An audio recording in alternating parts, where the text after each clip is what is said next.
Star फुले education तर्फे राजर्षी शाहू महाराज यांची 150वी जयंती साजरी.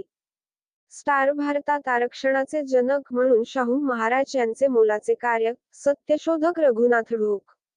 Pune. Phule Shahu Ambedkar educational and social foundation आणि राष्ट्रीय ओबीसी महासंघातर्फे सामाजिक न्यायाचे व आरक्षणाचे जनक राजर्षी शाहू महाराज यांची आज शतकोत्तर सुवर्ण महोत्सवी वर्षानिमित्त सायंकाळी 5.30 वाजता श्री शाहू मंदिर महाविद्यालय आवारातील भव्य पूर्णाकृती पुतळ्यास महात्मा फुले चरित्र साधने प्रकाशन समिती महाराष्ट्र शासनाचे नि. सदस्य व फुले एज्युकेशनचे अध्यक्ष सत्यशोधक रघुनाथ ढोक यांचे शुभ हस्ते पुष्पहार अर्पण करण्यात आला. यावेळी राष्ट्रीय ओबीसी महासंघाचे सत्यशोधिका आशा ढोक, अनंतराव पवार इंजिनिअरिंग कॉलेजचे नितीन रणधीर, शाहू महिला मंडळाचे प्रमुख सौ.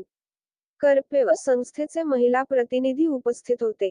या प्रसंगी सत्यशोधक रघुनाथ ढोक म्हणाले की सक्तीच्या मोफत शिक्षणाच्या शाळा प्रत्येक गावी काढण्याच्या योजनेची अंमलबजावणी शाहू महाराजांनी मोठ्या धडाडीने केली. काही गावांत शाळेस योग्य इमारतीच नव्हत्या.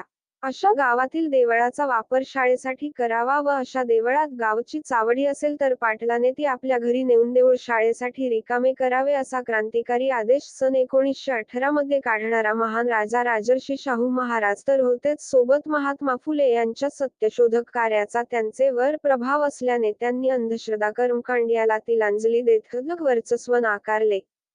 पुढे ढोक म्हणाले की महाराजांनी जातीभेदाच्या पलीकडे जाऊन मौलिक कार्य करताना गंगाराम कांबळे यांना सत्यसुधारक हॉटेल काढण्यास मदत केली. त्याचप्रमाणे इतरांना व डॉक्टर बाबासाहेब यांना शिक्षणासाठी आर्थिक मदत करीत. मुंबई येथे जाऊन आंबेडकरांचा सन्मानाने सन्मान देखील केला. भारतात प्रथम आरक्षण लागू करून सामाजिक न्यायाचे जनक म्हणून संपूर्ण मानवजातीला समान न्याय देण्याचा त्यांनी प्रयत्न केला आहे. कार्यक्रमासाठी मोठ्या संख्येने महिला प्रतिनिधी उपस्थित असल्याने आशा ढोक यांनी सर्वांचे आभार मानत महात्मा फुले रचित सत्याचा अखंड यावेळी म्हटले.